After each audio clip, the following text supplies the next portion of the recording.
everyone. We will now start the program. So in starting, I would like to introduce myself. My name is Antonino Papacon, and I'm a graduate of engineering. Basically, I graduated in Don Bosco Technical College as BS Engineering in Forest and Communication Engineering. And I've been in the industry, IT industry for 20 years and 6 years in the IT-BPO industry. So I'm also a student of the English Certificate MBA batch number 2. And I currently work in an IT-BPO company. And before that, I also worked in a manufacturing environment and a telecom company. And not telecom, it's a telecom equipment vendor. So basically in the telecom field. And then currently I am given a role of service continuity manager for the UK client. Okay, why this event? You might ask what triggered me. Why did I choose this event as my talk about? And what triggered me to pursue this kind of project? So the first and foremost is because I felt this where I belong. Previously, I was working with a manufacturing company, and I felt because as an IT professional, you are just supposed to be supporting the manufacturing. So indeed, you don't have any direct contribution to the manufacturing, to the product itself. So I felt during the time I've been working, I didn't have full potential of showing my talents and skills.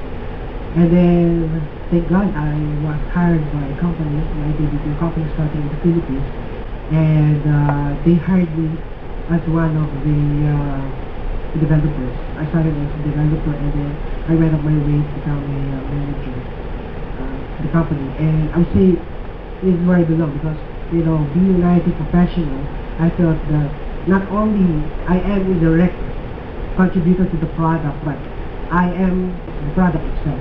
The product of an IT-BPO company is actually the talents, the skills of people working in the organization. It's basically a people business.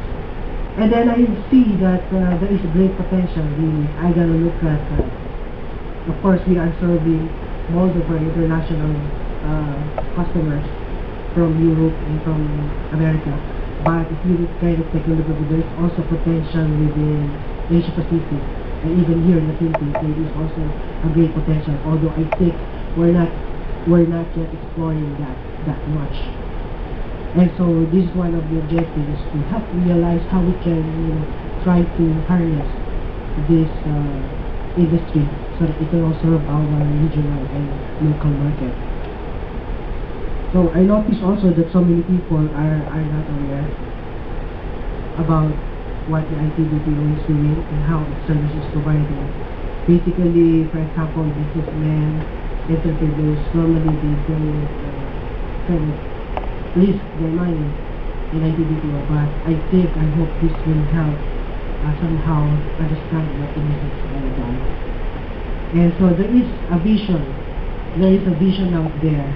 Really, I can see that with the vision for the Philippines, for Asia, for the ASEAN, to go, develop ourselves and be one of the top IT-BPO providers globally. And here, I want really to share that knowledge to all of you. And so that's why I kind of take of inviting these top people here to share with us their knowledge, their skills in applying them to the business. And of course, at the end of that, I wanted to turn up that vision and really come up with something where we, as Filipinos, as Asians, can go to, and even how we can tap internationally the world, being one of the top global providers. And of course, this is with the support of our mentors, our colleagues who will be sharing with us today. And I am really privileged that they have accepted my invitation to share this knowledge to all of you. So before I go on, I would like to talk about a little about shared services. So what is shared services really all about? Actually, shared services is a service that is shared internally by an organization. It used to be that companies who have been operating, for example, already operating in an HR department, will eventually say, okay, why don't our HR extend to serve the other business units? And so it starts to move on from one unit to another until it becomes, what we say, a global shared services. And sometimes it's not only it becomes global, it even increases in scope. Like for example, some would start as an HR, but later on they will also provide a global financial services, a global quality assurance services. Those are kind of things that can be done on a global perspective.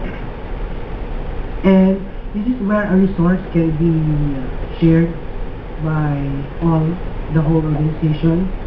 And of course, it is not only delivering, it's also delivering within an acceptable service level, which is very important because this is how the shared services is measured in terms of their performance, in terms of their effectivity in providing the service to their business units. And then when a service, a shared service, is provided externally, it becomes an outsourcing. So people who have been proficient enough to provide the service tend to share it, extend it to people outside of the organization, and that is what we call outsourcing. So why shared services, you might ask, and why outsourcing? Well, there are just basically two reasons that it is beneficial. First is because of cost. Reduce cost, if you have managers, especially managers, because they are the brains of the processes, brains of all the plans, the designs, they can be shared. They have talent, they have skills, but to gain maximum potential from them, they can share and they can expand their horizon by offering their services to other business units. So with that, it reduces cost because you have only a few people doing the work, and you don't need to hire 100 of managers just to do the same thing for each of the business units. You just have to hire one to come up with a common standard business process or standard operating process. The second is, of course, efficiency. Since these people are working very diverse, meaning they are not only serving a certain department, are actually serving, some of them, even in the outsourcing, they are serving different clients. So what happens is they can actually develop the skills of how they can be flexible in providing the same service, same kind of service to different clients. For example, in the work I'm doing, I am focusing on UK as our client, but in fact there are a lot of same requirements for business service continuity, not only in UK but also in Sweden and other countries. There is a little difference, but the same model can be used globally. Basically, it's just the same. So we become efficient enough in doing our work, and in that it also translates to cost savings. And then some of the examples. Say for example, human resources, finance, those are the things can be shared. Quality assurance, and of course my favorite, information technology development. For example, if you have something, an application that you want to be developed, can be developed to one of the offshore countries, and it's much less in terms of cost. And some of the government agencies will actually have a joint venture with service provider so that they can provide a service to the public. So rather than the government actually putting up their own, for example, licensing office, that thing can be outsourced to a partner who can set up and provide that kind of service to them. Now I kind of asked myself also, what is it for me? And this is also during our my first conversation about this with this thing. This was the question that she posted to me. What is it for me that, knowing about the shared services, the whole idea about shared services and outsourcing. So one by one, let's start with the individual, the professionals, we professionals. So one of the benefits for us, I think this one is the opportunity for talent development. We are given a chance to work in a shared services. There is a greater chance that we will be getting more training, skills. I got to experience this when I worked with previous manufacturing companies because I was a network engineer, corporate network engineer. During the time I was setting up a lot of communication systems, infrastructures from different sites within Asia. So I went to Japan, Hong Kong, China, all sorts of these locations. And they kind of had me trained to this product. And I was able to use that training to set up a lot of infrastructures in different sites for the company. So it's really been useful. I think they had a lot of cost savings doing that too because in the first place, there's only one person they gotta send for training, and this person can do the same work everywhere, any country, the same thing, the same setup, the same configuration. So I guess that is one. Now for entrepreneurs and business owners, I think the benefit will be the opportunity for the market. There is a market, a local market here in the Philippines. There's a local market really in Asia. And of course, we are already doing this. We have a market overseas, international. For the companies, what is the benefit of shared service? Well, they can reap the benefit of the same cost.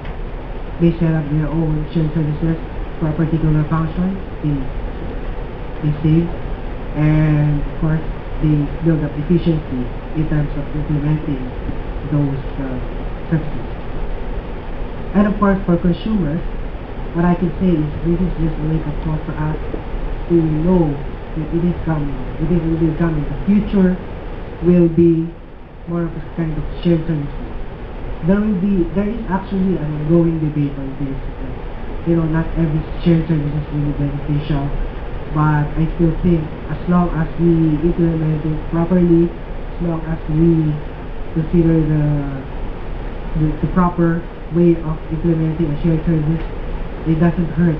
We will still gain the benefits of cost savings and efficiency in terms of implementation and providing these services.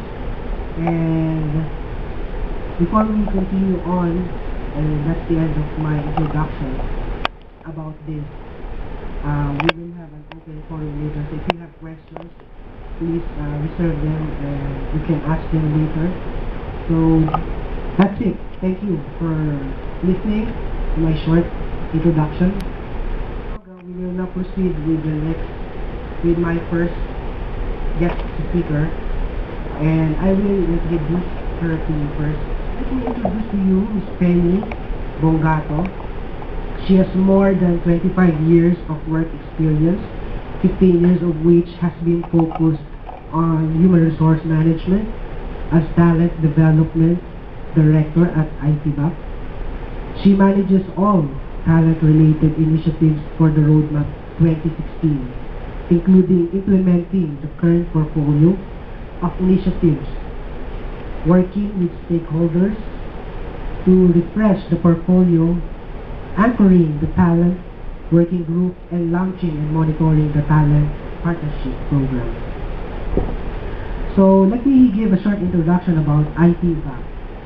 IT-BPM, or what they call IT and Business Process Association of the Philippines, was founded in 2004 by the Philippine government, Philippine and Foreign Chamber of Commerce, and allied industries. Their mission is to promote competitive advantage and growth potential of the Philippines in outsourcing and offshore marketing through education, security, legislation, and public policy. Currently, They have a roadmap called IT-BPM Roadmap 2011 to 2016.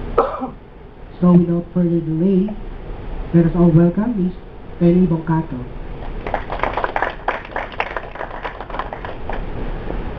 Thank you for the invitation. I love speaking about this industry. I've been in this industry for quite a while already, before 2000, before year 2000, before the Y2K bug. Remember, for those who remember the Y2K bug, I was in IT before I joined the contact center. So I've been here for quite some time. Like Ninoy, I was an engineer by education.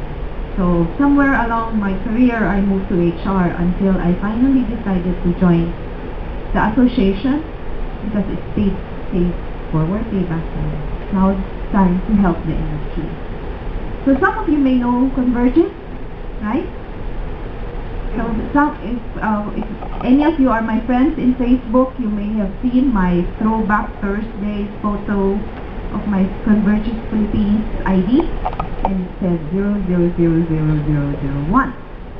Employee number 1. As the first employee in the country. So I've seen this industry grow from a few to many.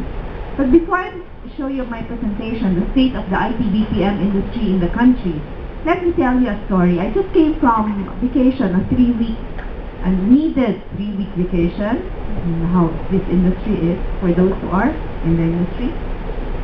And of course, when you go out of the country, you shop, right? I'm buying things, made in Bangladesh, made in China, made in Vietnam. Though in behold, I buy something made in the Philippines. Never mind, maybe it's not available in the Philippines. But I had to load my phone, not my Globe phone, but my T-Mobile phone. So I had to put some loads in America so that I don't have to have international calls, domestic calls. So lo and behold, I was talking to somebody in the Philippines. So, what has made us different? Let me tell you about the IT-BPM industry. And this is something that you will be proud of, because we're very proud of this. By the number, we are number 1.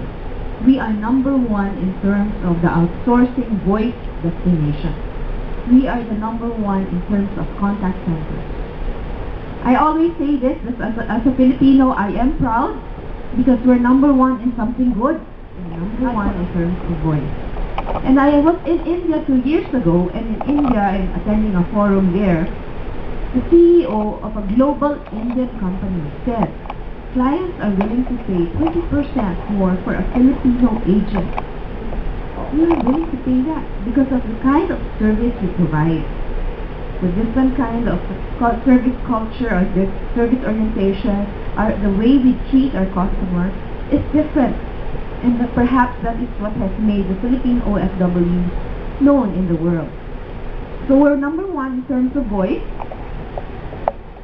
And voice is not just contact center, it's not just voice, but email and chat as well. We're number 2 outsourcing, global outsourcing destination. In Solon's list of top 10, we're number 2. So it's very uplifting for us to know that in other fields, not just in contact centers, not just in voice, we are already progressing. Here you see our growth over the past couple of years. I joined Convergence in 2003. Again, we were 1, and when I left, there were about 8,000. Convergence Philippines is now 53,000 employees. So Convergence just bought Stream, which used to be Telecare, so from 1 to 53,000. And what I heard is they're planning to put up 5 more sites. So that's how confident they are about the Philippines. That's how confident they are about the Philippine talent and the contribution that it gives to their clients as well. So from 2006, we were only $3.4 billion in terms of revenue and very few employees, 236,000. We estimate we did end 2012 with 777,000 employees, $13.2 billion. And our preliminary numbers for 2013 is about 900,000 employees. And $15 billion in terms of revenue. And we will end this year, our estimate is 1 million employees. And this does not just take into consideration the jobs that are available in the IT-BPM space. If you consider the jobs that are related indirectly to the IT-BPM, which includes your 24/7 McDonald's, your having to call to 121-212, and other delivery, your pedicab driver, your kuliglig in Converges in, and others, your Starbucks, your rice in a box, and all those, they are because of the growth of the industry. We're not just doing this in voice. We want to be able to go beyond voice, so we have IT, KPO, health information management, as well as engineering services, and CPO. So, bulk of the work really as of this time is voice.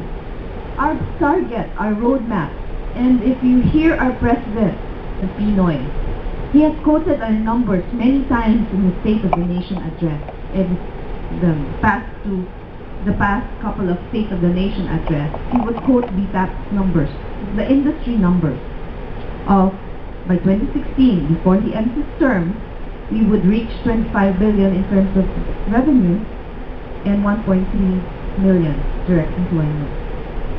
So, as part of the industry, as BPAP, as IBPAP, I get nervous every time he says that, because I have to make sure that the president meets his numbers. But I am excited because as a Filipino, I hold my president accountable for that.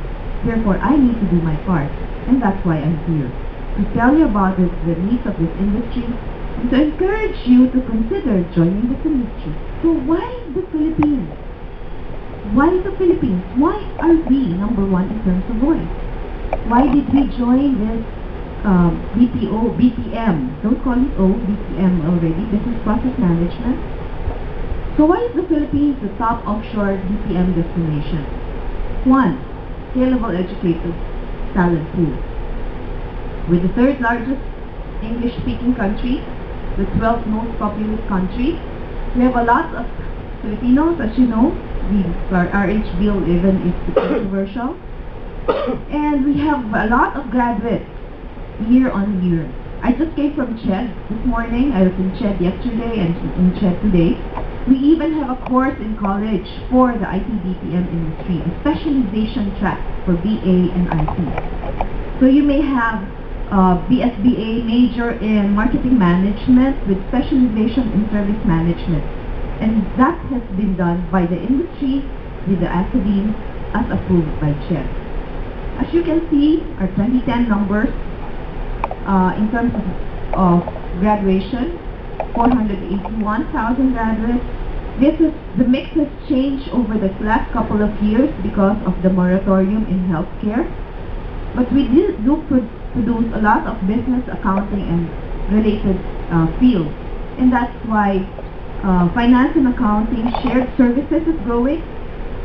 There are so many companies that have already been here in the Philippines, now bringing their shared services in the country. IT is also growing, as well as the creative, your game development, as well as your animation. The other sector that's growing in the industry is healthcare. So nurses without jobs find jobs in the IT-BPM industry. It's not bedside. You don't check the pulse or the heart rate or the BP of the patient, but you do call the patient. Patient associates are hired to take care of patients in another country. We also have a large pool of law and finance graduates. So especially for the shared services, we do have quite a number of legal shared services in the country. We have Baker McKenzie, and we have DSM, White and Case, for legal. And for finance and business-related shared services, we have so many of them. If there is, tomorrow I will be talking to an investor, and next week as well. And the question is, how fast can we grow in terms of finance and accounting? The good thing about this industry is it's not situated only in Metro Manila. The President of the Philippines wants inclusive growth so that the benefits of this industry is felt in the countryside. The good thing is where the talents are, where your infrastructure is good, where it is operationally good to locate, we can be there. That's why you see the 3, now 4, centers of excellence in the IT-BPM, Metro Manila, Metro Clark, Metro Cebu, now Metro Bacolod, and there are other cities, provinces that are now becoming BPO hubs like Iloilo, Baguio, Cagayan de Oro, Subic, starting, Davao, Jensen. So where there are talents, we can go, we can build there. I know a lot of Filipinos are aiming to go abroad. We say there's no job available. What we're saying is, work abroad, live here. The jobs that you are looking for abroad are now being brought to the Philippines. So why do you need to go abroad? Why do you have to be away from your family? I'll relate an experience that I had when I was applying for a European visa. I sat beside a lady and we were chatting, the HR in me, I was interviewing her. And I said, why are you applying for a visa? And she said, I'm from Surigao and there are no jobs there. And I told her, do you know that there are jobs available in Davao? And Davao is just, how many kilometers away? And she said, Davao is so far away from Surigao. And she was applying for a Dutch visa. So I said, so that's even further. Kids also say that I want to be independent, I don't want to be with my family. And what we've said, because of the growth of this industry, you can still be independent.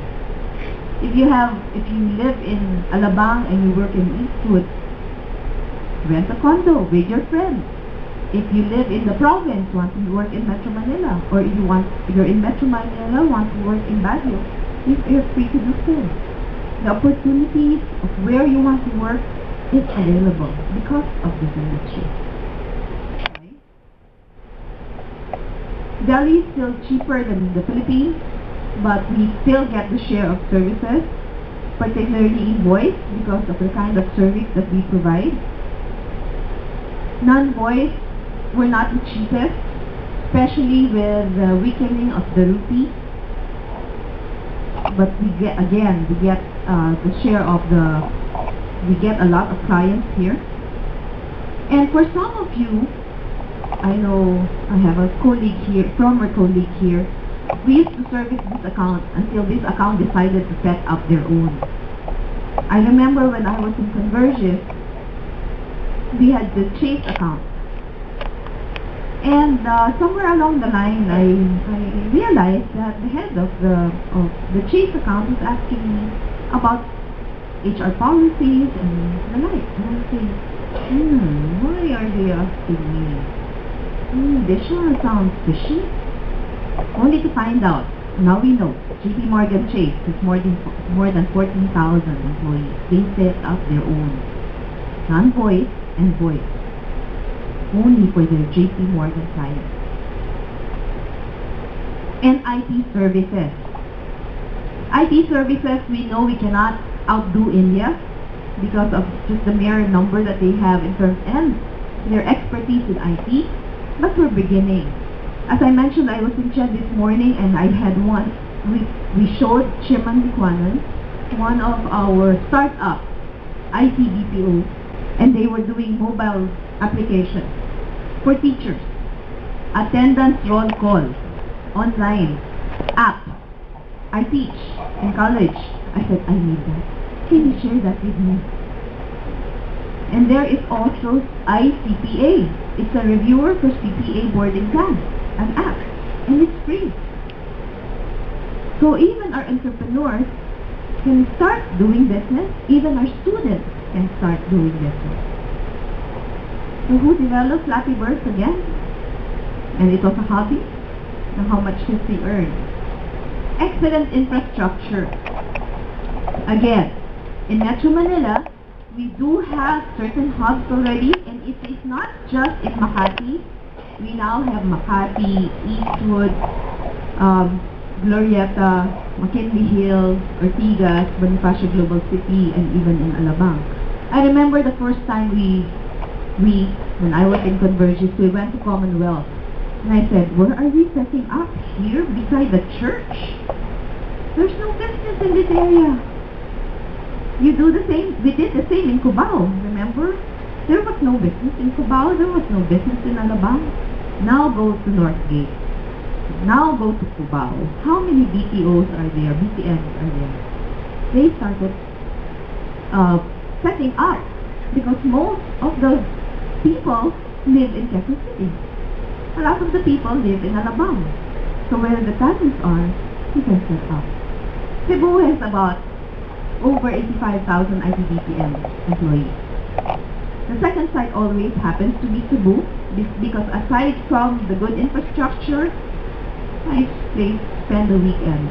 A lot of beaches in Cebu. Boracay, no BPO. Not yet. Again, reliable and redundant connectivity. They say that even if we have floods, we have people in the company working. Unlike in the US, when there's snowstorm, no one's there.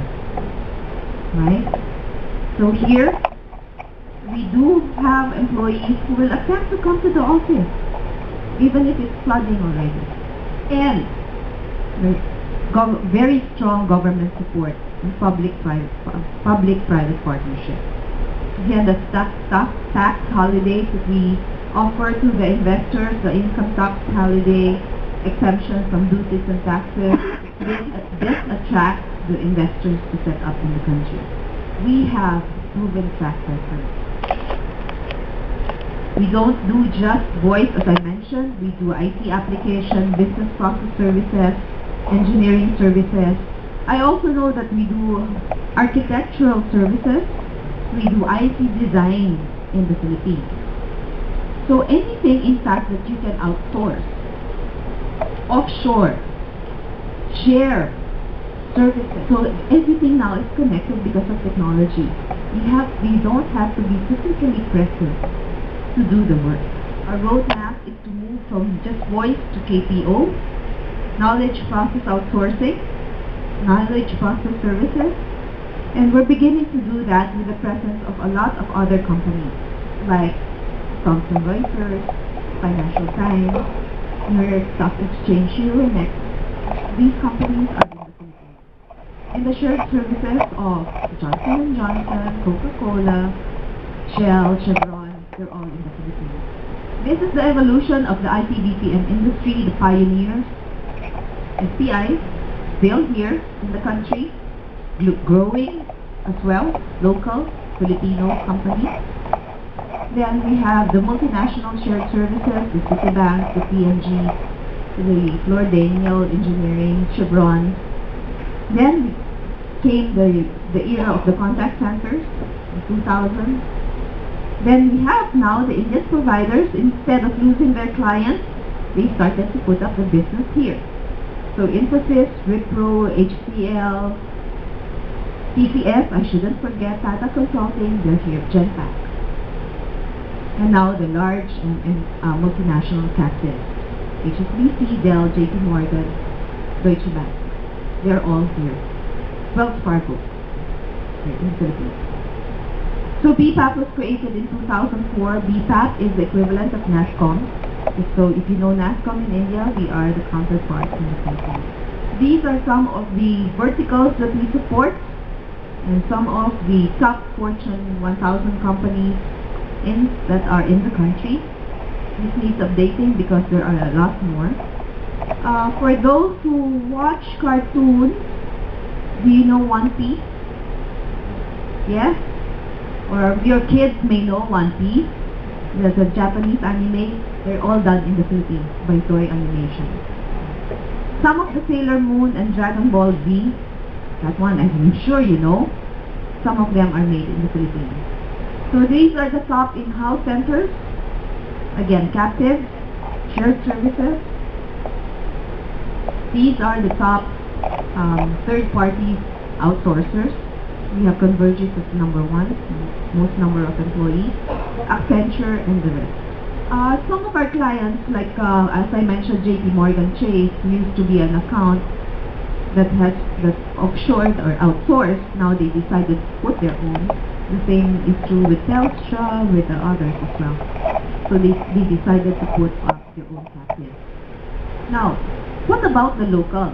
I talked about internationals. There's a lot of demand internationally. What about the local? We don't track, IBPAP does not track the local market, but we've seen it grow. I am sure you use this survey. Take it back. When you have your credit card, you have questions, you call 995-9999. Yes? And if you have BPI Express online, and you have that application on your mobile or on your iPad, right? Don't have to do it.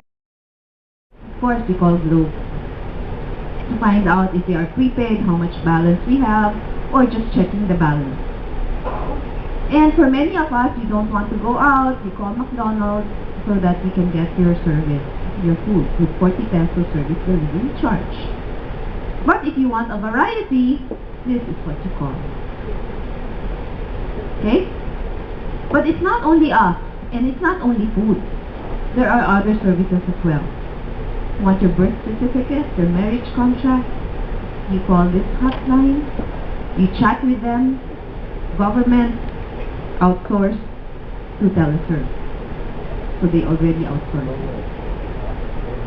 So what are the other opportunities? What are other opportunities are available? And this is my last comment, my last sentence. The opportunities can be limitless. The only limitation really is your imagination. But for us, even with the imagination, the limitation to growth is our ability to attract, hire, develop, reskill, and retain talent. We really need to make sure that we have the right talent for the right job. That's why I mentioned that I was at CHED this morning and yesterday. We continue to work with CHED to make sure that the products of our schools are what the industry needs. We cannot just wait at the end of the line, we in the industry. We have to be proactive. We have to stop complaining and start doing. So I encourage you to please consider this industry. One of the challenges that we have in the industry is we don't have enough managers. That's the main concern of the Americans and the Indians or our foreign investors. We always have to bring in foreigners for the managerial position. What I am asking you, for those who are not in the industry, when you get a call from a headhunter, consider. Because we need the talent from other industries or other companies of the same vertical who have the experience and the maturity. The only difference is here it's very fast-paced, and you might be on night shift, but the opportunity to work with people overseas is really, I would say, a different kind. It's really work abroad this year. Thank you very much.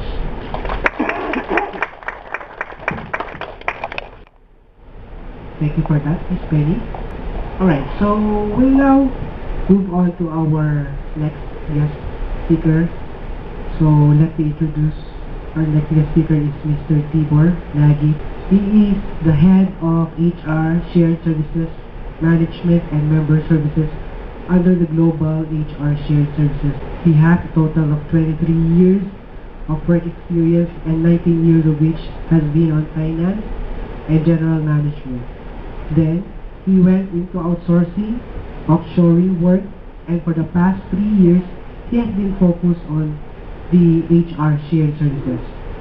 His expertise is on financial, P&L management, cross-functional team leadership, people management, change management, due diligence, administration, and consulting work.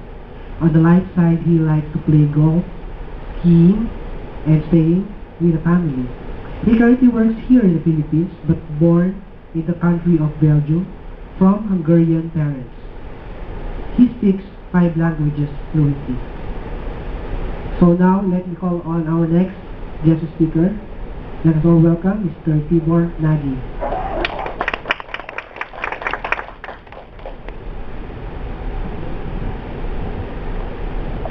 Good evening, esteemed listeners. Quite impressive, the presentation. I hope I can live up to the expectations and add something from my experience. So, yes, I'm an accountant. I'm a chartered accountant. But actually, I've been growing from accountancy into finance and general management. And after that, I went, as everybody who has something to prove, into consulting. What did I want to prove? I don't know, but eventually I turned out here, and I hopefully, be a good manager. As I heard, apparently there are lacking managers. I can relate to that. There are good people.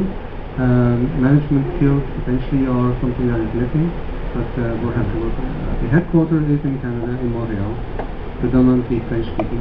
I speak French, and that is also one of the reasons that I'm in this position, because the top of the company is French-speaking, and they like to talk to somebody who understands their language.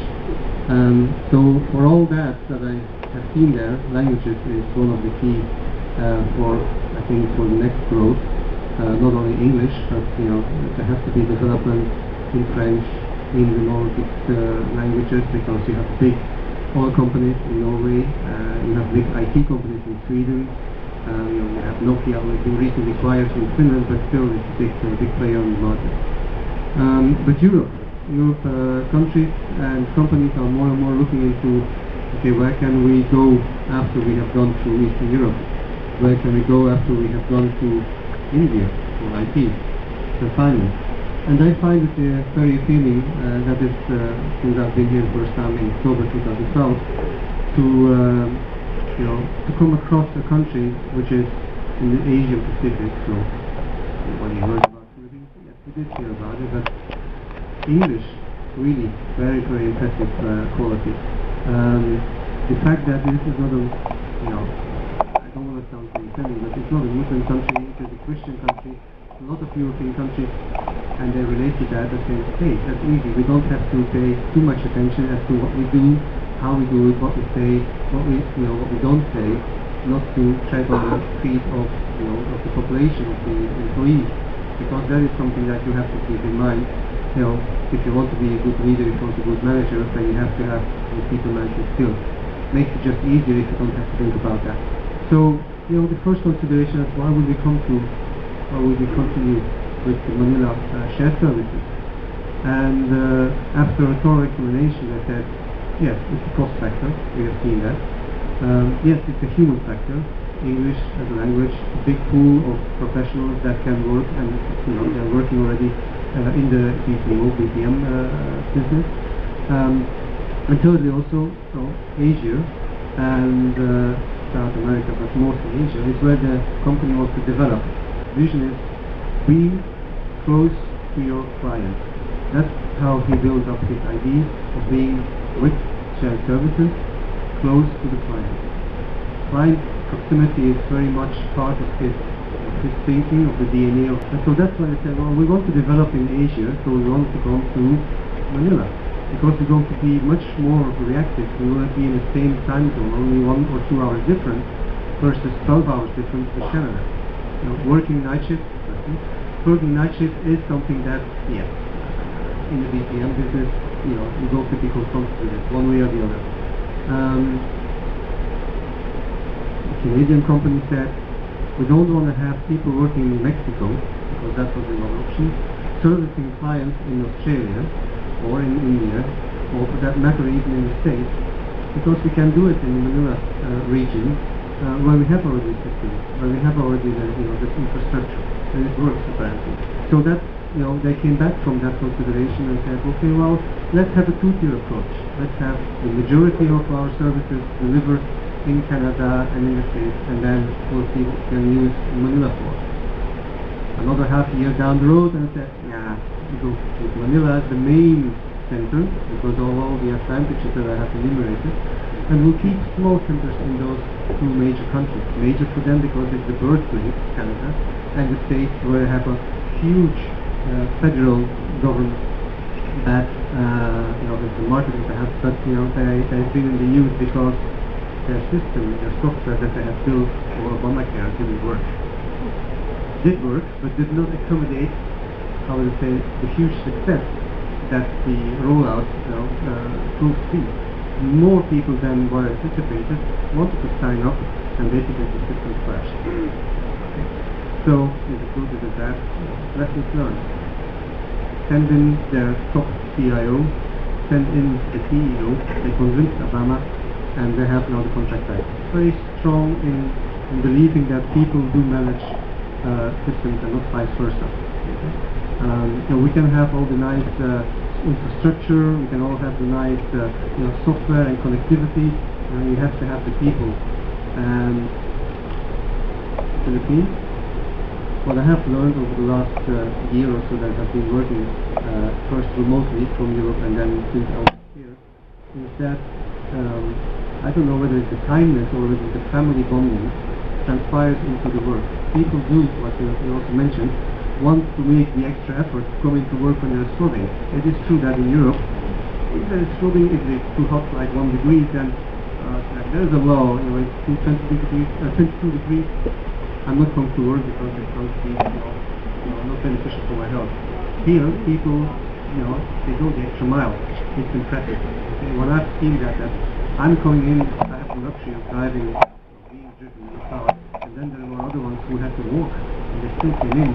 When we had the flooding last year in August and September, as I say in French, chapeau, as what the reason for them to stay here. I myself, I'm heading the department of HR shared services, not HR, because that's headed by the daughter of the founder. But the HR shared services, so they said, let's stick with the model that we have. The company that was bought a little more than a year ago, build up the center here to market it to clients.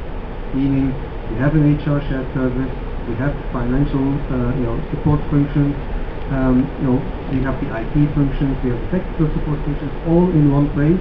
So basically, here it is, one-stop shop. We can sell it to you, dear customer. You just have to ask, and we'll do it. We just want to do it internally. We want to have first, an internal reorganization, going from a very complex situation handled here. HR complex situations. We're going to make sure that we have here first a global process in place. Then we're going to break down the global process into what is easy to be done remotely, and that comes still out of the question of do we do the right thing? Don't we overstep? Don't we go too fast in outsourcing, offshoring, whatever you want to call it? And then the complex ones, we're going to keep it in the country. So keeping it in the country. Because you have to have 10, 15, whatever years of experience to handle very complex HR cases.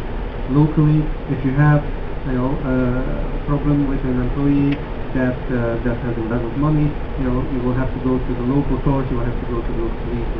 If you have locally in a lot of countries different languages, you cannot accommodate all those languages in any country. I'm coming from Hungary. So from Belgium, as you said, born there, but from Hungarian parents, lived and worked in Hungary in the shared service in finance. And there is a lot of possibilities to attract young people who have multiple languages. Knowledge in French, in German, in Czech, in Russian, whatever. It makes it easy, of course, that you are there in the center of a European diverse culture. But coming to here, they said, okay, well, we're going to have to make that as a priority, making sure that we have the systems in place, making sure that we have the global process in place, making sure that we can internally set up our structure so that everybody is comfortable with that. And that's what I have been doing.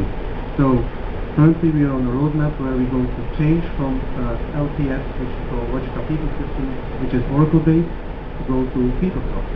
PeopleSoft and Oracle basically are one company now, but still it's a distinct two different tools that we're going to use. That means that we have here the call center, as we call call center, calls coming in, or emails being received, created, cases are going to be created, and then they're going to go to the tier 0, tier 1 levels here in Manila. And if that doesn't work, then it goes to the tier 2 or tier 3 level in the country. Okay? So the base concept is, I think, the same in all VPN organizations. So to make sure that they come from an uncomfortable situation where they said Manila no way. They have gone now the other way, say Manila yes, primary location. The next step will be probably bring in the more complex cases here in the country. What I can see here as the next challenge, one of them is in the technology actually. What we see here is that all of these countries that we try to bring together have a different legal background, have different expectations locally by management, because they have different, cultures, but also different clients. Clients in Sweden will have different expectations, same, let's say, outsourcing model as a client in France, as a client in Italy, okay? Because they have grown from different backgrounds. Where say a Swedish customer will say, oh, it's much more technology driven, whereas an Italian customer will say it's much more human driven. So you have to blend those things, those expectations somehow together. And I think that with being in the Philippines, where you have the people skills, or that is higher than if I compare it to India, for example, I think that's a big advantage to continue process those type of processes. HR. So HR shared services more in detail. When we say HR shared services, then we talk about basically recruitment up until the company disengaging from the company, from the employee. Sorry. And all of these steps, we have organized it in service lines. Basically, across all countries, across all 40 countries, we use the same team. Provide services for Germany, for France, for the UK, for the US, for Canada, for the Philippines, for Australia. And now we're going to change that. We're going to change it radically, saying that we're not going to have service lines, we're going to have service areas, region by region, country by country. Okay? So we're going to have people doing end-to-end processing. So here is a challenge for all of those young graduates coming into a company, into BPM, where they normally do one part of the work, and they don't see the complete, end-to-end process. And here we are going to service end-to-end processes rather than a part-by-part apart. So basically, what we're going to give to these employees is that when they want to go to the market, they will have a much wider possibility to go to, this or that, other BPM company, because they will have learned much more. So I think I don't know whether this is something that's happening on the market here in the Philippines, but I think it is a value that we add to our employees. Obviously, we want to get back something for it. We will have the backdraft of that. Certain of those groups working night shift for the States and for Canada, certain of those groups working the day shift. For India, for Australia, it's only 2 or 3 hours difference, right? So that is for the structure that we have in place. Software-wise, said people are very important to deliver the services. Rich, wealthy, whatever we call it, 10 billion of dollars of turnover with 1 billion of net profit after tax in 36 years. So they say let's keep the software to the minimum. No customization, basically off the shelf, and whatever we can work around, we'll work around, because we have the people to do that. People are still more important than machines. People are more adaptable than machines. People are more flexible. You can teach them faster. They will anticipate certain things. You don't have to program them to hopefully anticipate that. What are we doing next? So, for example, over the last 7 years, when I said earlier, management is key. Well, we have currently our first manager who is becoming a global HR support manager, who is previously reporting to me at Sonova, China to Samba. And anyhow, so she's just been nominated to one of those global roles. So there is effectively a possibility to grow from adding English to a director level in an international company. Where is this company going to grow in the next couple of years? Well, the intention of growth from the current 68,000 to 250,000 in the next 10 years. Whoa, okay? At that moment, we're going to count for the IBMs and the other ones. Then they will say, oops, we'll have to take notice of that little company. Where is it coming from? Canada, Montreal, Quebec? Never heard of it. Yes, they have heard of it in the States, not in the rest of the Asian community. But anyhow, so that is that is where we go to grow, and I think that there's going to be a lot of opportunities. We are currently at approximately 1,000 employees. Anyhow, that was from my side. I like to talk. I don't like to show. So apologies for that if you were expecting something to see. But feel free to contact me if you want to later on to have something more. Okay? Thank you very much.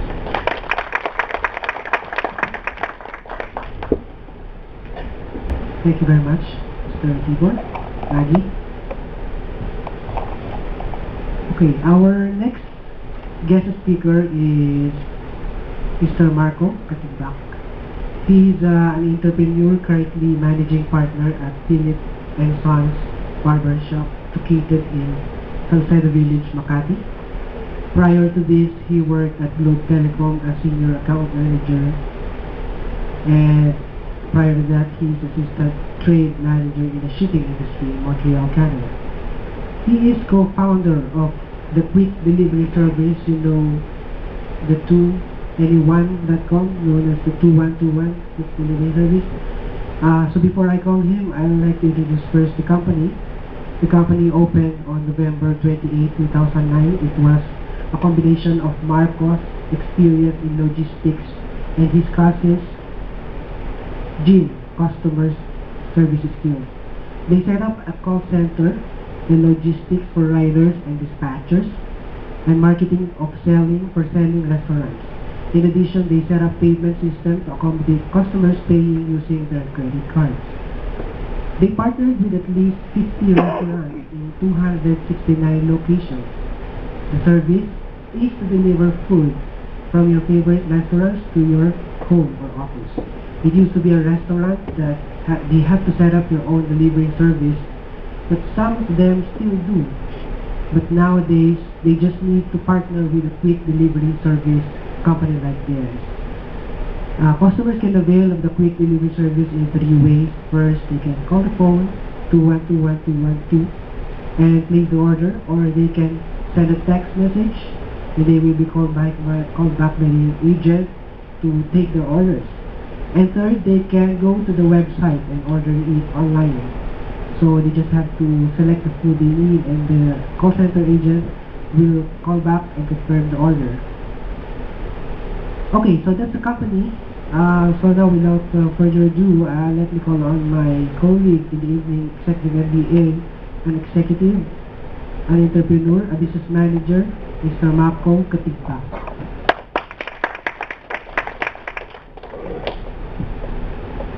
Good evening, everyone.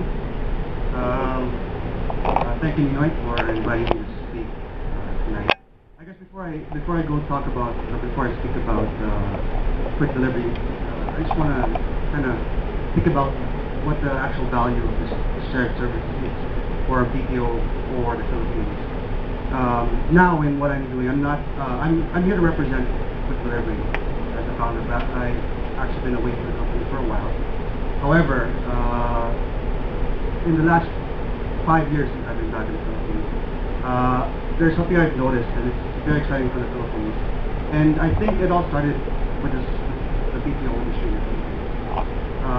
With new companies coming into the Philippines, bringing in investment, it's created a platform for Filipinos to aim for something, educate themselves, apply themselves for a higher possibility in careers. And that is why we see now in 2014 and then leading up to 2015 that we have an emerging country.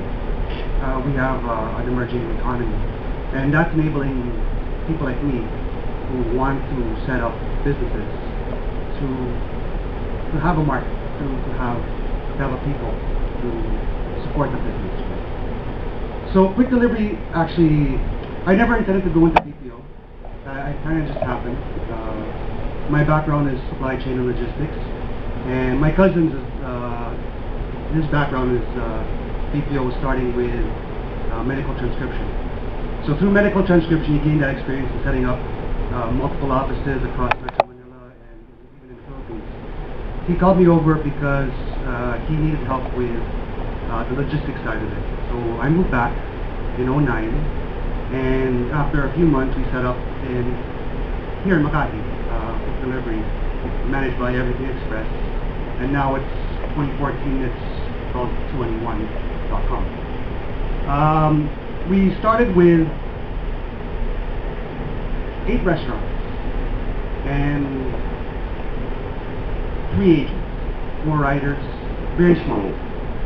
But in 4 years, we're catering to 250 restaurants across Metro Manila.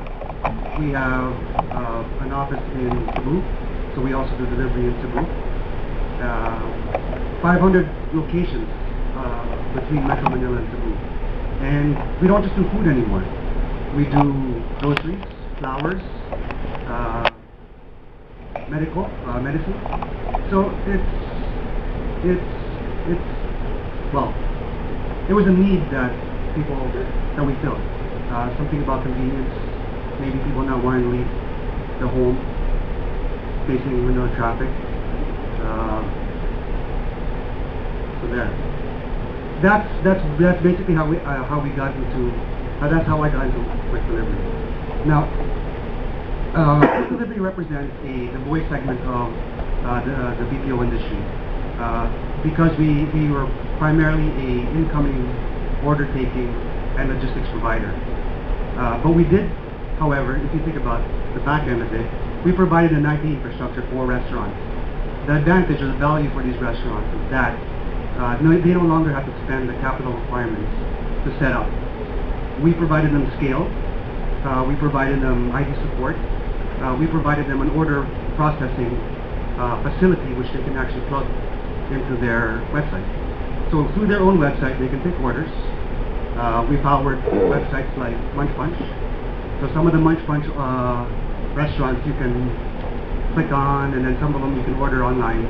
That was our platform in the background that supported that.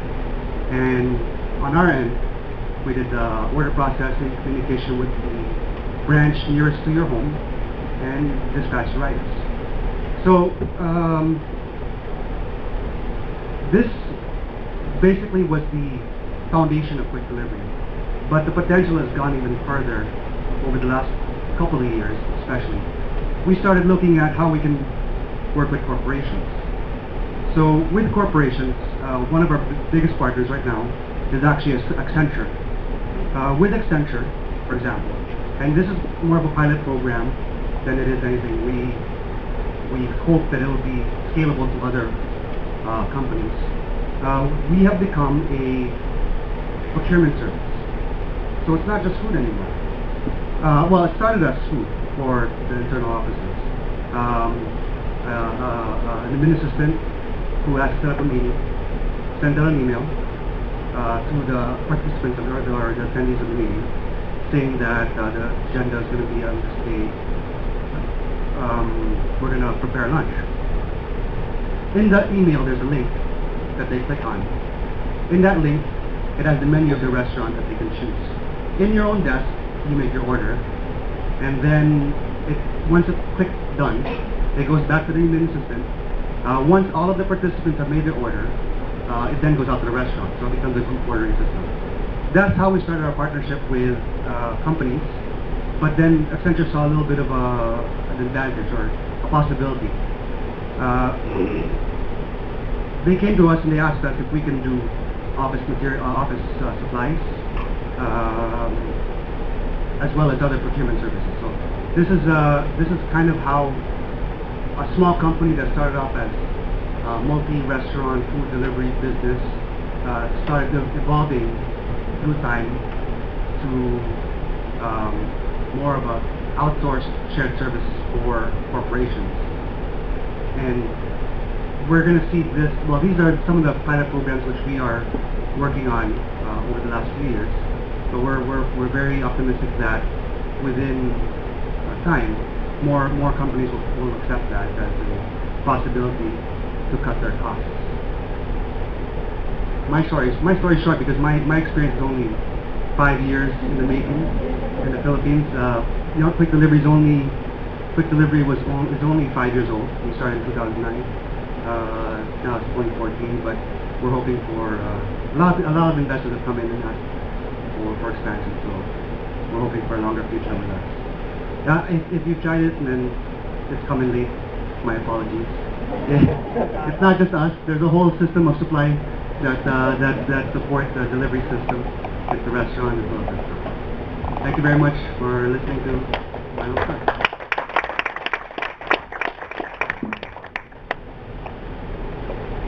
Thank you very much, Marco. We'll have an open forum first, Q&A. So we'll have all our serious speakers to come up in the front for some questions. Alright, does anyone have a question? I'm Aminul Islam. I'm an Indian student here from Bangladesh. Very much impressive presentation. So many data, whatever we use for our group. My question to Penny. You were talking about the inclusive growth. So far I'm concerned, 25 billion from your BPO and 22 billion from the OFW. So $47 billion a year for such a small developing nation. You are talking about inclusive growth. The week before last, I met in Denton area in a municipality. There 75% of the population do open defecation. How you are defining inclusive growth? Can you define me a little? Thank you for that question. The focus of the president, again, the way we deal now with the government is dealing with the government agencies, and we have been given instructions by the president of the Philippines. How can you say no to the president, right? To make sure that we have inclusive growth. Right now, it's not being felt. That's why we're going into the provinces. For inclusive growth means that the growth that we experience in the economy is felt by the poorest of the poor. We haven't felt that yet. Right? Here's my point, follow-up question. Not to just ask you, is for our own clarity. Whenever the population are the big chunk of the population who don't have the... I went to the rapid area assessment. I've seen here the population, big population, they don't have 3 times a day meal. $47 billion is your remittance. Where is this money going? Now, the inclusive growth, the point is here, inclusive growth. We are all the nations here, so we should feel for them. I understand. That's the point. I understand that. You know, the IT-BPM and the OFW the OFW industry, I would say industry, is not the only industries that can help alleviate poverty. One of the industries that the country or priority industry is really back to manufacturing. When we started losing manufacturing to China, that lost a lot of jobs. The factory workers, the ones that really are the skilled, unskilled factory workers. So that can help the really inclusive growth. My biggest worry, I tell you, one of our board of trustees is from Jonesland, Nassau. And he was saying, that is David Leach, and he was saying that the buildings that are being built that will be finished by 2015, all reserved. No more, they're all reserved. All reserved, so you have to wait for the next building. What if all these buildings are up? What will the construction workers do? And we only have limited land. We cannot reclaim all the ocean. We'll get in fights with China over whatever islands, right? So it's very important that we look at other industries as well. So for us in the IT-BPM industry, we do our part. Let the other industries do their part too. That's why we're saying manufacturing, we need to bring back manufacturing in the country. Automotive needs to come back. Garment needs to come back. Textile needs to come back. Agriculture, we shouldn't import rice from Thailand. We just taught them how to plant rice, and now we're importing rice from them. So other industries need to help out in that inclusive growth. We're doing our share. We hope other industries do the same thing. I want to ask to Ms. Payne. You mentioned earlier it's hard to find talent in the management level for in BPM. I don't know, because BPM is already more than 2 decades in Philippines. Why is it so very hard to find talent? Because I think there are hundreds of people already working for years. So I think the problem is there any talent development in the companies like Convergys or Accenture? I'm sure there are. That has been asked a couple of times, and I am sure my colleague Budal here Ray can answer that as well. Because of the growth of this industry, we're now at close to here at 1 million, another 300,000 before 2016. With attrition, that's about maybe 500,000 more. With 500,000 more at 10 to 15% management, that's 50,000 more managers. Where will you get that? Promote from within? Ideal. But sometimes, your colleagues, you're both 23 years old or 20 years old, and you get promoted to team leader. Wow, how will I reprimand my friend? She's my best friend, she's my bestie. She's my best, right? How can I reprimand her? Sometimes we need the maturity of people. And it's very difficult to manufacture maturity. Somebody asked me, an investor asked me, so how do you manufacture maturity in the IT-BPM industry? So we need you. Appeal, no? So we need you. For those who are not in the industry, consider this industry. You know, I left this industry. I was with Teletech before. I left this industry. Ayoko na. Pagod na ako. Ayoko na mag-night shift. Oh no, I was with another company. So I went to a regular industry, an 8 to 5 company. I went to alumni. I got bored. So slow. Then I went back to the industry. I went to Teletech. I'm a job hopper. At my age. No, but there is so much opportunity in this industry. Again, but I have to say, this is not for everyone. Right? For those in this industry, this is not for everyone. So, you might be chosen. You might be called. Please consider.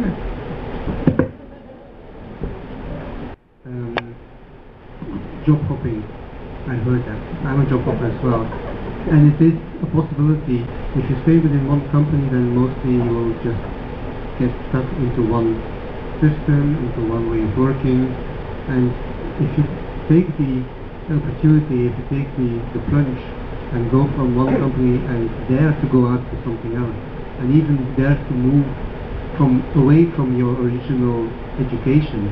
I went from accountancy to finance, that's okay. And then I went to sales, logistics, okay. And then I went to purchase, okay, general management, and now into outsourcing. You have to make also that bold step. It's not easy. You have to get yourself out of your comfort zone.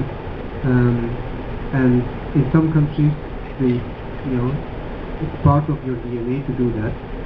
If you look into the Nordic countries in Europe, no problem, we'll do it. If you look into Southern Europe, Mamma Mia. I mean, I stay with my mother and my sister and my brother. Similar perhaps like here? I don't know. But what I have learned over the last year and a half that I have been here is that saying no is one of the most difficult things to the Philippines. Even if it is, the thing that you have to do. Best friend, as you said, is business. To the question from the gentleman over there, companies make money, that's their prime objective. They are not caritative organizations. There are NGOs, there are caritative organizations that are linked together, can support do their part of it, to educate people, to bring them, to a higher level, to give them education so that they can integrate. At the end of the day, these companies are here because they can make money. They give back. One company gives back more, the other company will give back a little bit less. Some of them perhaps will do nothing.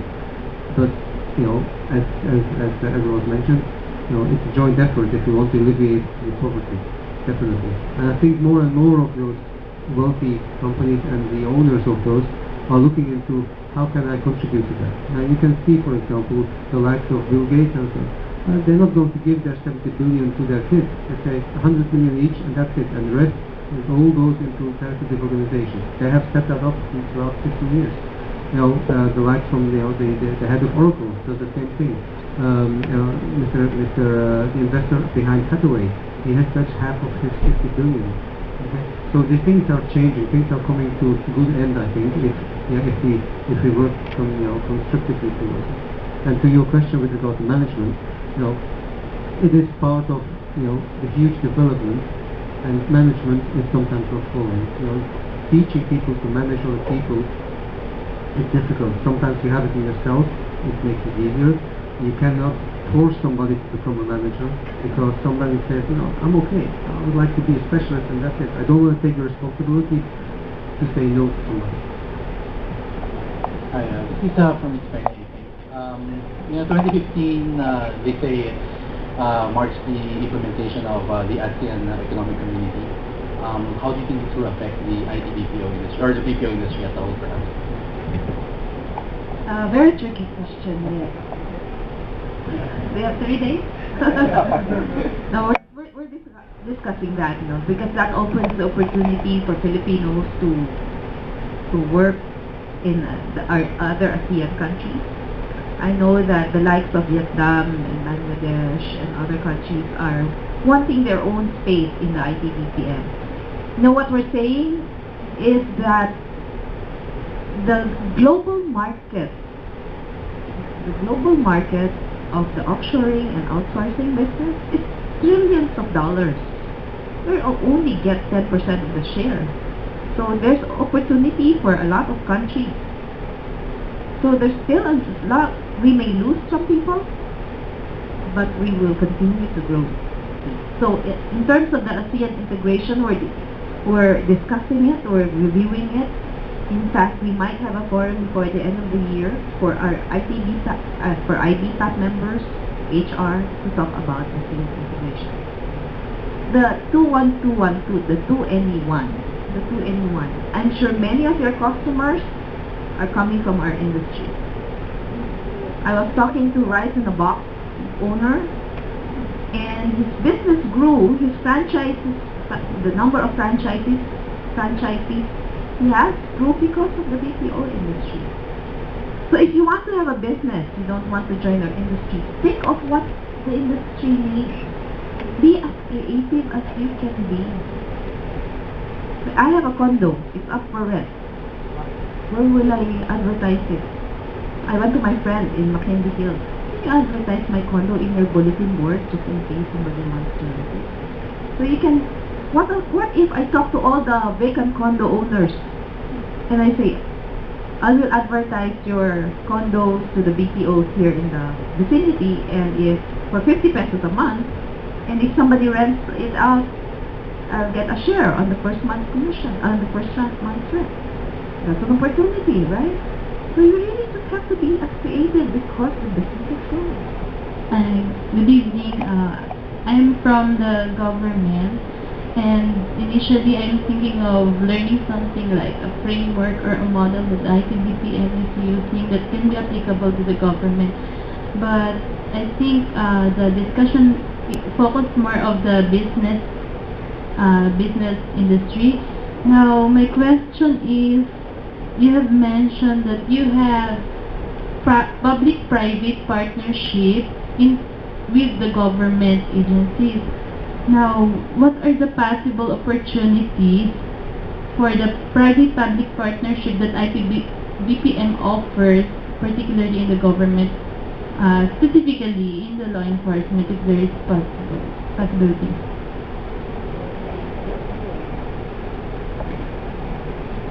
So far, our PPP is with CHED and TESDA and DepEd because, at least on my part, because of the talent front, we need to make sure that we have enough talent to supply to the demands of the industry.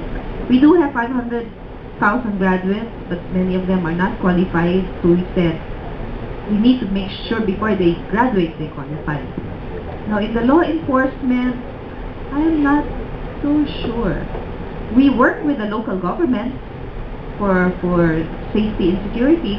We had a site visit with one of the congressmen, and we showed them BPO because they were wanting to put a bill against putting up unions in the BPO.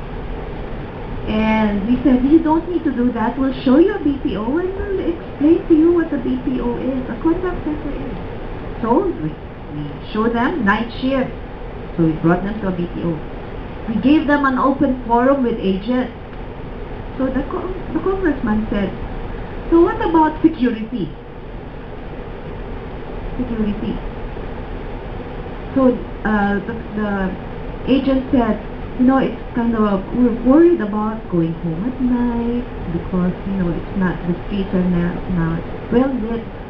Those are the security issues. Lo and behold, the congressman said, I'm not talking about that security, I'm talking about security of tenure. Yes, security of tenure, they're employees. The most common in terms of law enforcement, or at least on the police side, on the security side that we have, is working on the night shift does have their disadvantage, especially if you live in an area that's kind of dark. Companies are doing something about that. They have sleeping quarters, of course, male sleeping quarters separate from the female sleeping quarters, and so on. But we don't have any PPP yet with law enforcement. If you can think of one, we'll be very open to it.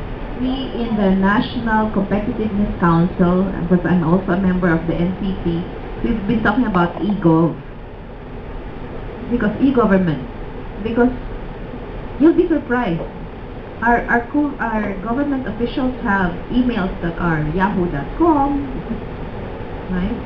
Because their whatever government agency.gov.ph doesn't work, or they don't have very strong internet in their office. So we've been talking about e-gov for the government. It's like shoemakers' children. They don't have shoes, and our mechanicals don't have cars. So we have to begin in our own homes. And hopefully when the economy grows, there's more budget for the government to take care of the government so that we can have the infrastructure for the government agencies. Good evening. My question is about the general impressions of a lot of people who are not involved in your industry, such as the negative impact, possible negative impact brought about by the lack of balance, work-life balance. That's one, as well as the negative impact on health in the long term, considering that when you change your natural pattern of sleeping, that would naturally in the end have a negative impact on you, as well as I've read this before.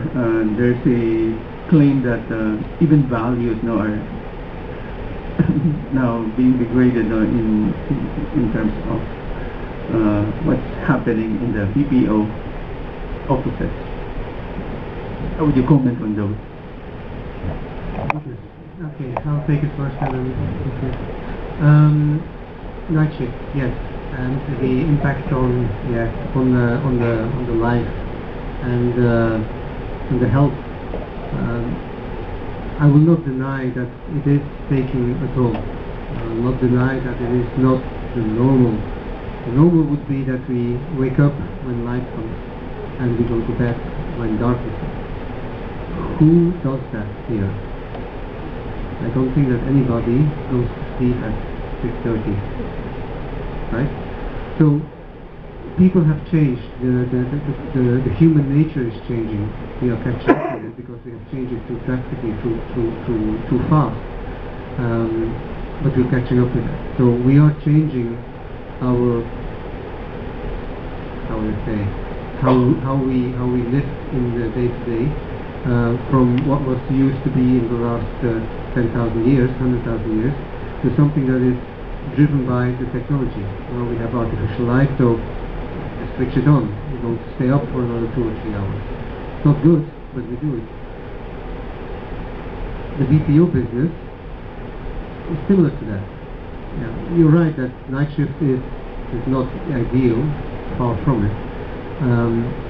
But you know, one of my top priorities is to push my members to start and to continue, you know, live somehow healthy stuff. Don't eat always the same food. Don't go to the fast food. Don't eat 5 times a day rice. You know, try to mix it up with vegetables. Yeah, vegetables. Come on, green stuff. No, what I'm saying is actually I'm a health addict, nerd, whatever. You know, I like to stay fit.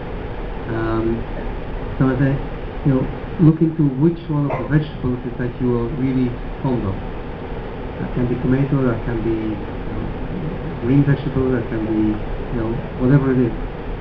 Take that as a center of anything that you can build around it, so that space becomes predominantly, you know, in focus when you eat something, when you make, you know, a tasty salad for yourself.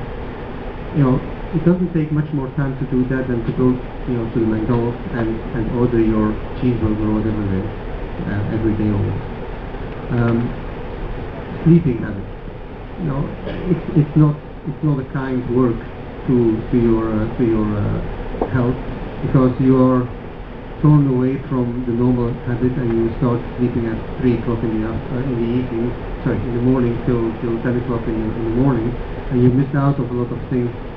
But you know, the modern age gives you also the opportunity to order online, so you don't have to be worrying about, oh, grocery shop is going to close at 1 o'clock or 2 o'clock in the afternoon. I remember 20 years ago when I went around in Europe at noon, Saturday at noon, everything was closed. I don't know whether it was the same thing here, but you know, that was it. So you had to stress out yourself during the week when you want to have something decent for the weekend. Nowadays it's less of stress, so you know, the fact that you have this opportunity alleviates a little bit of the stress that you would have had in the past. Not ideal, but it contributes to the fact that it is a little bit better than if you would not have that opportunities like home delivery, like internet ordering, like apps that can help you with health. You know? More and more of these things, I think, contribute to the fact that you want to have some sort of a better balance than if you would only concentrate on the work. Once again, not ideal, and the human catching up with it, it will take a while to have that balance back. Okay? The industry has gone too fast. You know, we have created the industry, granted. You know, we are also the biggest scapegoats and also the biggest contributors, and we also earning or reaping the negative, but also the positive effects. On the work-life balance, I always say this: work-life balance is a personal choice. So how many of you turn off your phones at night? Wow. Just two. Just two out of... How many of you, when you wake up in the morning, the first thing you do is hold your phone? Wow. Yeah, me too. Because I have to turn off the alarm. Right? So work-life balance is a personal choice. Sleeping, health also is a personal choice. You know, one of the BPOs that we work with, one of our members, they give their agents eye masks to sleep. And we tell them, you know, you need to simulate night by putting on dark curtains. But, you know, expensive, my mother doesn't like, you know, they give all sorts of excuses. So it's really up to you. It's really up to you to make sure that you say, I will sleep at this time, you sleep at this time. And for us who don't work night shift, what time do you go to sleep? I'm sure it's 1 o'clock din, oh, you see? 1 o'clock din. What time do you wake up? 6. 5 hours. So the difference between sleeping 1 to 5 a.m.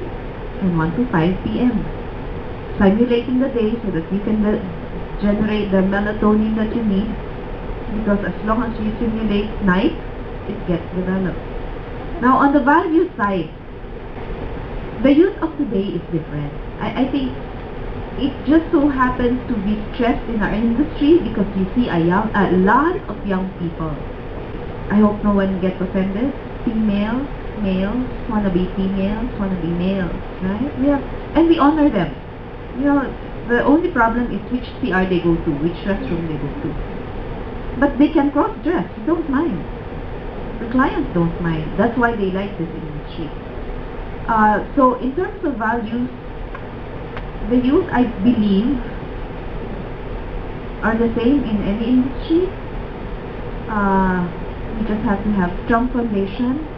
And because of the opportunities, quote unquote, in this industry, values formation is also being one of the things that we in IBPAC, we are looking at in our HR council. HRCC is still alive, HRCC, so that we can make sure that values formation is in all the different new hire orientation. And we also want to make sure that values formation is in the school system, because it cannot just begin at work. It has to begin when they're young. I just want to shed a little bit of positive light in this discussion. The BPO industry, as what it's done for the economy of the Philippines, isn't just about the job sector. I see it more of as an evolution of our society. Before the BPO, or when at the infancy of the BPO industry, when you graduate from college, what were your most obvious choices for work? Banks, insurance companies, property development companies, and then your industries, advertising, and so on. The BPO gave, when I graduated in 2002, one of my opportunities was the BPO. I didn't go into it. I wasn't attracted by the evening shifting, so I went another direction. However, I ended up in BPO in any case. Jump back 20 years after. What we have now is a matured industry, which is providing opportunities for a lot of people, a lot of Filipinos. The ones that started when I graduated are now country managers, department heads, the directors. They've developed their career. Maybe they've developed life for themselves. What's happening also now in 2014 is, outside of the BPO industry, you have Pinoys coming back, setting up other businesses that, I guess, support the growth of, or as a result of a growing economy. Filipinos are seeing an opportunity to bring what they've learned overseas or wherever they come from, bring back some of that income, bring their families back, and they're investing it back in the Philippines. And that's what I'm seeing a lot of. I'm seeing guys that they used to do graphics for Disney. They're now setting up companies that to do graphics for Disney in the Philippines. That kind of thing. Entertainment companies and so on. There are venture capitalists that are helping Filipinos with ideas, fund those ideas in digital startup companies. So it's an evolution of a society. It's an evolution of the economy.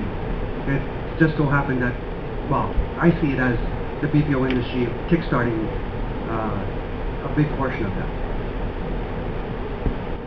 This industry, as Marco mentioned, has created a lot of opportunities, not just for the industry, for those joining the industry, but for entrepreneurs as well. So if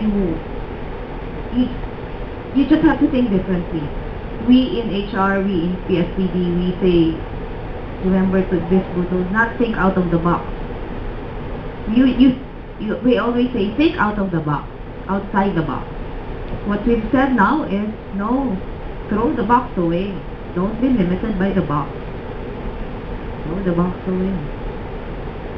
Your limitation is your imagination. So be as innovative as you can be, because there's so much business that could happen because of the growth of our economy. The growth of the economy is, I would proudly say, the IT-BPM industry has a lot to do with the growth of the Philippine economy. So if you want to be a business person and create a business for our industry, we'd love you to do that. But if you want to join our industry, we'll love you even more. I think we need to proceed to the next part, which is now the closing remarks. So let's hear from my colleague, Tony.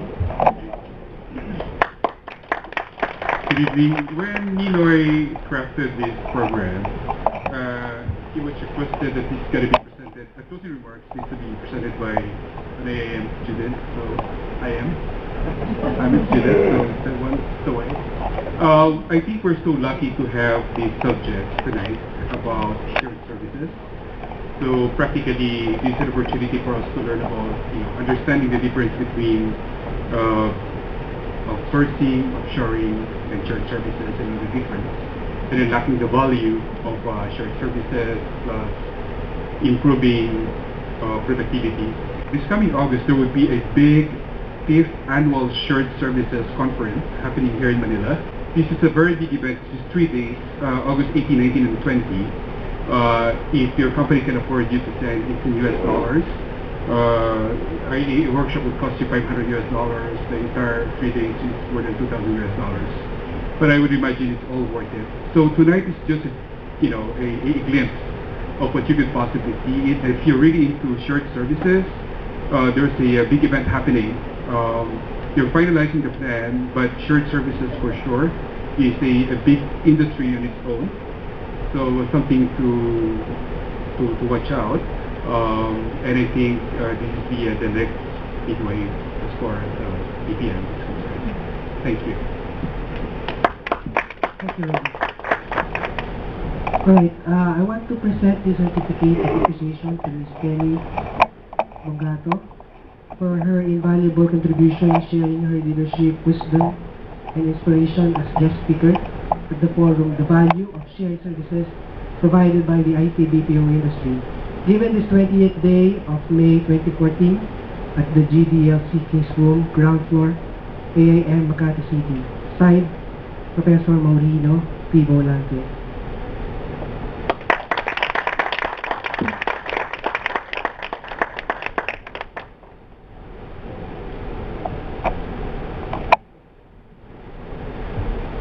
I also want to appreciate the presence of Mr. Tibor Nagy for his invaluable contribution in sharing his leadership, wisdom, and inspiration as guest speaker at the forum, The Value of Shared Services Provided by the IT-BPO Industry, given this 20th day of May 2014 at the GDLC Case Room, ground floor, AIM Center, Makati City, signed by Professor Maurino P. Volante.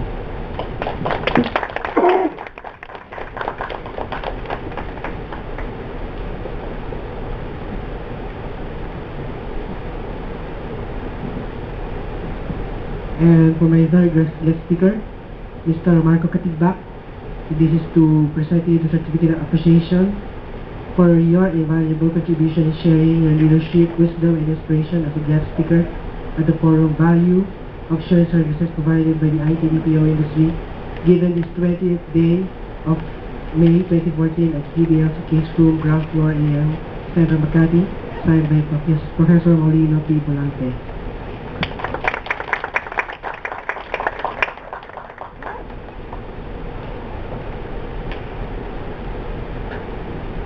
And for the person who gave a short closing remarks, Mr. Ronaldo Ayala, for your invaluable contribution in sharing your leadership, wisdom, and inspiration as a guest speaker to the forum Value of Shared Services provided by IT-BPO Industry. The event is 20th day of May 2014 at GDLC Case Room, ground floor AM Center Makati, signed by Professor Marina P. Balanco.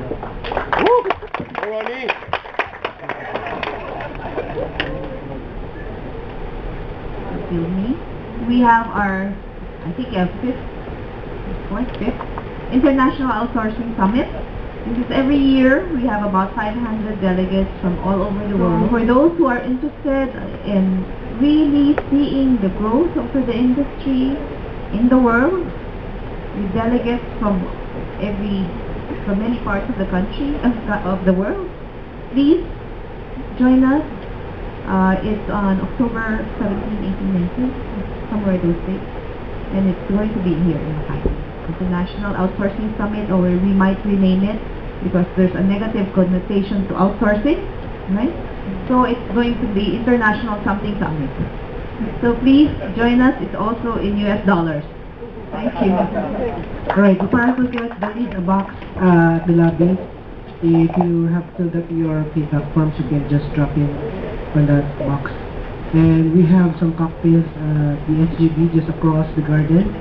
Hope to see you there and enjoy the food. Thank you.